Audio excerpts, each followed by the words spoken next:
Let's mic देश का मिजाज ईस्ट। यह है let's mic more than radio. आप सुन रहे हैं पूर्वी भारत की खबरें। पटना की वीआईपी बांकीपुर विधानसभा सीट पर उपचुनाव की घोषणा कर दी गई है। इस सीट पर 30 जुलाई को वोट डाले जाएंगे। ये सीट बीजेपी के राष्ट्रीय अध्यक्ष नितिन नवीन के इस्तीफे के बाद खाली हुई थी। बांकीपुर सीट को भाजपा का मजबूत गढ़ माना जाता है, इसलिए इस उपचुनाव पर न सिर्फ सत्ता पक्ष बल्कि विपक्ष की भी पैनी नजर है। बिहार के मुजफ्फरपुर जिले से एक भावुक कर देने वाला मामला सामने आया है। गायघाट थाना क्षेत्र के मकरंदपुर गांव में 22 साल की एक युवती की संदिग्ध परिस्थितियों में मौत हो गई। परिजनों का कहना है कि शादी के लिए लगातार रिश्ते टूटने से वो लंबे समय से मानसिक तनाव में थी। इस घटना के बाद पूरे गांव में शोक का माहौल है। पुलिस सभी पहलुओं से मामले की जांच कर रही है। कलकत्ता हाई कोर्ट ने तृणमूल कांग्रेस से उनके बैंक अकाउंट के वित्तीय लेन देन के बारे में हलफनामा मांगा है। जस्टिस सौगत भट्टाचार्य ने एचडीएफसी बैंक की सेंट्रल प्लाजा ब्रांच के मैनेजर को निर्देश दिया है कि वे अगले बुधवार तक टीएमसी के फंड के बैंक लेन देन की जानकारी वाला हलफनामा दें।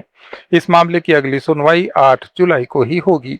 कोर्ट ने तृणमूल कांग्रेस की उस अपील को खारिज कर दिया है जिसमें इस मामले में वित्तीय लेन देन को अस्थायी रूप से जारी रखने की अनुमति मांगी गई थी। तृणमूल कांग्रेस के सांसद अभिषेक बनर्जी की मुश्किलें बढ़ गई हैं।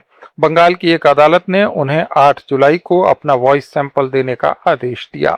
यह आदेश विधानसभा चुनाव प्रचार के दौरान दिए गए धमकी भरे भाषण से जुड़े मामले की जांच के सिलसिले में आया है।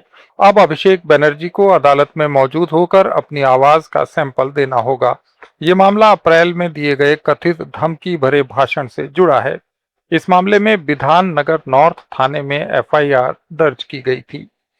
देश में अपनी तरह के पहले फैसले में ओडिशा कैबिनेट ने सरकारी और सरकारी सहायता प्राप्त शिक्षण संस्थानों में केजी से लेकर पीजी स्तर तक के सभी छात्रों के लिए मुफ्त शिक्षा को मंजूरी दी है।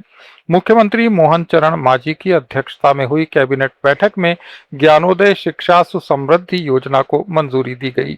इसके तहत मौजूदा एजुकेशन सेशन से सरकारी और सरकारी सहायता प्राप्त स्कूल और कॉलेजों में रेगुलर कोर्स करने वाले छात्रों की सभी फीस माफ कर दी जाएगी। झारखंड सरकार ने पूर्वी सिंहभूम जिले में मलेरिया से 4 लोगों की मौत के बाद राज्य में स्वास्थ्य अलर्ट जारी किया है। सरकार ने ब्लड इन्फेक्शन से फैलने वाली बीमारियों की रोकथाम के लिए सभी उपायुक्तों को तत्काल कदम उठाने के निर्देश दिए हैं। स्वास्थ्य विभाग ने संकटग्रस्त क्षेत्रों में बुखार का सर्वेक्षण, मलेरिया की जांच, गंभीर मरीजों को तुरंत अस्पताल में भर्ती करने और समय पर इलाज के निर्देश दिए हैं। ज्यादा जोखिम वाले गांवों में स्वास्थ्य कर्मियों को जांच, परीक्षण किट और मलेरिया रोधी दवाएं भी उपलब्ध करवाई जाएंगी। छत्तीसगढ़ में मानसून के आने के बाद भी बारिश की कमी के कारण पूरे राज्य में खेतीबाड़ी का काम बुरी तरह प्रभावित हुआ है। इससे खरीफ की बुवाई पर असर पड़ा है और इस सीजन में पैदावार कम होने की आशंका बढ़ गई है। खरीफ की मुख्य फसल धान की बुआई पर बुरा असर भी पड़ा है। तय लक्ष्य की तुलना में धान की बुआई अभी सिर्फ 11% तक ही हो पाई है, जबकि खरीफ की कुल बुआई 9.7% है। अधिकारियों के अनुसार पिछले साल इसी समय तक धान की बुआई 37% से ज्यादा हो चुकी थी और खरीफ की कुल बुआई 33% थी। छत्तीसगढ़ में दक्षिण पूर्व मध्य रेलवे के रायपुर डिवीजन में दुर्ग तारोकी रेलखंड के 13 स्टेशन पर पैनल इंटरलॉकिंग को हटाकर इलेक्ट्रॉनिक इंटरलॉकिंग लगाई जाएगी। रेल मंत्रालय ने इसके लिए 200 करोड़ रुपए मंजूर किए हैं। इससे रेल यात्रा ज्यादा सुरक्षित होगी और गाड़ियों की आवाजाही आसान होगी।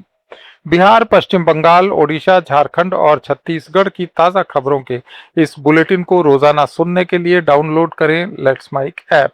जुड़े रहिए लेट्स माइक के साथ। आप सुन रहे थे let's mic more than radio. Follow कीजिए हमें हमारे सोशल मीडिया प्लेटफॉर्म्स पर। It's time for news. It's time for more than radio. Presenting the first radio news app, Let's Mic. Let's Mic, a news-based app on your phone where you get to watch and listen news, talk shows,